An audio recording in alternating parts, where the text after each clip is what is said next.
লণ্ডনৰ পৰীক্ষাত চিকিৎসক ডাক্তৰ খগেশ্বৰ লাহনৰ দেখা বখান মৰাণৰ সমীপৰ লেঙেৰীত শেষকৃত্য সম্পন্ন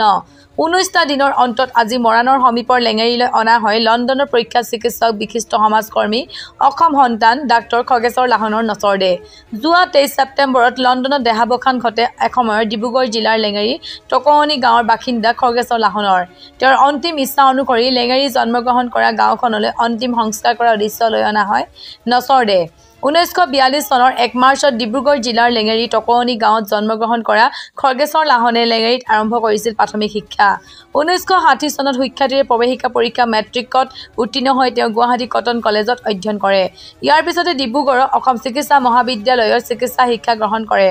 1969 চনত সংযুক্ত যুক্তৰাষ্ট্ৰ লণ্ডনত চাকৰি লাভ কৰি প্ৰথমে স্কটলেণ্ডত যোগদান কৰে তাৰ পাছতে তেওঁ লণ্ডন ৰয়েল কলেজত স্ত্ৰীৰোগ আৰু প্ৰসূতি বিজ্ঞান বিভাগৰ বিশেষজ্ঞ ৰূপে উত্তীৰ্ণ হয় 1978 চনত লিবিয়ালৈ যায় আৰু তাত 4 বছৰমান সেৱা আগবঢ়াই পুনৰ লণ্ডনলৈ ঘূৰি আহে লণ্ডনত তেওঁ এজন স্ত্ৰীৰোগ আৰু প্ৰসূতি বিজ্ঞানৰ বিশেষজ্ঞ চিকিৎসক ৰূপে প্ৰখ্যাত হৈ পৰে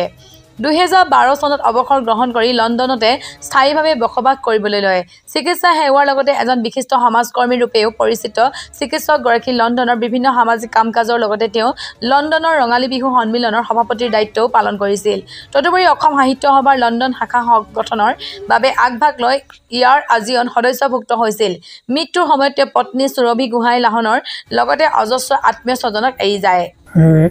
খগেশ্বৰ লাহন আমাতকৈ যথেষ্ট বয়স ডাঙৰ কিন্তু এটা কাম হৈছিল লেঙেৰী হায়াৰ ছেকেণ্ডেৰী প্ৰথম যিখন আলোচনী সন্ধানী প্ৰথম সম্পাদক আছিল আৰু তেখেতে প্ৰথম আৰম্ভ কৰিছে আৰু আজিও লেঙেৰী উচ্চতৰ মাধ্যমিক বিদ্যালয়ৰ সন্ধানী যিখন আলোচনী সেই আলোচনীখন এতিয়াও প্ৰকাশ পাই আছে আৰু আমি জনামতে তেখেতৰ যিখিনি ব্যক্তিত্ব সেই ব্যক্তিত্বত আমি শুনামতে আমি নাপালোঁ তেখেতক শুনামতে তেখেত যথেষ্ট অমায়িক আছিল আৰু যথেষ্ট অধ্যয়নপুষ্ট ব্যক্তি আছিল আৰু বিশেষকৈ গাঁৱৰ পৰা তেখেতে লণ্ডনলৈ যোৱাৰ যিটো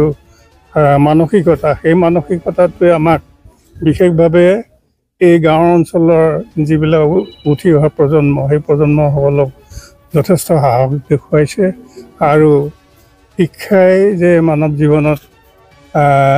যথেষ্ট সেইটো তেওঁ প্ৰমাণ কৰি দেখুৱালে তেখেতে এই সন্ধানীতে এটা কবিতা লিখিছিল জীৱন নামৰ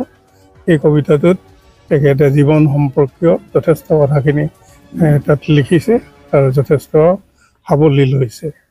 মই ডিব্ৰুগড় বিশ্ববিদ্যালয়ৰ ৰসায়ন বিভাগৰ অধ্যাপক আছিলোঁ আৰু সেই সূত্ৰে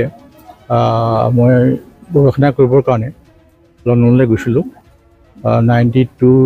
অক্টোবৰৰ পৰা 93 ছেপ্টেম্বৰলৈকে আৰু এইখিনি সময়তে আমাৰ ডক্টৰ খগেশ্বৰ লাহনৰ লগত মোৰ চিনাকি হৈছিলে আৰু তেখেতৰ বিভিন্ন সামাজিক কাম কাজত তেখেত জড়িত হৈ আছিলে বিশেষকৈ অসমীয়া সমাজৰ তেখেত ছেক্ৰেটাৰীও আছিলে লণ্ডনৰ আৰু তেখেতৰ লগত আৰু ডাক্তৰ আছিলে ডক্টৰ কামিনী আৰন্ধা তেখেতসকলকো লগ পাইছিলোঁ আৰু বিভিন্ন ধৰণৰ অসমীয়া সমাজৰ গোট খাই পেলাই আমি আলোচনা কৰিছিলোঁ বিভিন্ন কালচাৰেল কামৰ লগতো তেখেত জড়িত হৈ আছিলে গতিকে সেই সূত্ৰে মই আজি ইয়ালৈ আহিলোঁ ধন্যবাদ ডক্টৰ খগেশ্বৰ লাহন মোৰ মাজু মামা ডাঙৰ মামা ইতিমধ্যে ঢুকাইছে মাজু মামাক মই মানে মইতো পাইছোঁ বাৰু জন্ম পাই তেখেতৰ লগত মই যিমানখিনি মানে আছিলোঁ বাকীখিনি সিমান পোৱা নাই ভাগিনীয়েকবোৰে কিন্তু মামা ইমানেই এনেকুৱা ধৰণৰ মানে অধ্যয়নপুষ্ট মানুহ আছিল আখৰখিনি এতিয়াও মই ৰাখি থৈছোঁ খুব ধুনীয়া আখৰ আছিল তেওঁৰ আৰু তেওঁ পঢ়োঁতে এতিয়া যিবোৰ ৰাস্তা পদূলি ঘৰলৈকে গাড়ী নোসোমায় তেতিয়া বোকা পানীৰে খচি তেওঁ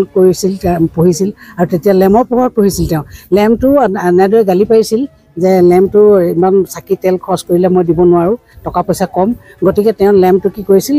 মহ চৰাই দিছিল আৰু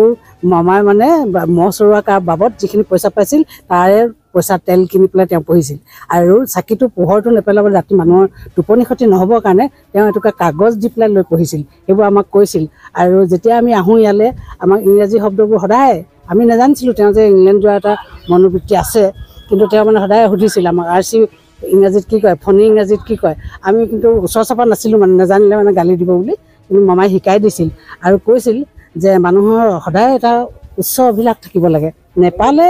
মন মাৰিব নালাগে কিন্তু উচ্চ অভিলাষটো থকাটো মানুহৰ প্ৰয়োজন আৰু সেইকাৰণে সদায় তোমালোকে অধ্যয়ন কৰিবা আৰু মোক কৈছিল মোৰ ভাই ভনী কেইবাটাও মোক কৈছিল যে গোটেই বাঁহটোকে তই ঠিক কৰিব লাগিব গতিকে তই বাঁহৰ মানে ৰখীয়াও হ'ব লাগিব আৰু সেইকাৰণে তই বেছিকৈ কৰিব লাগিব আহিলে ইয়াত মোক তেওঁৰ ভাগৰ পৰা কিবা এটা হ'লেও দি পেলাই কয় তই বাঁহ ৰখীয়া নহয় সেইকাৰণে তোক সৰহকৈ দিছোঁ তেনেকুৱাকৈ মামাই পঢ়িছিল আৰু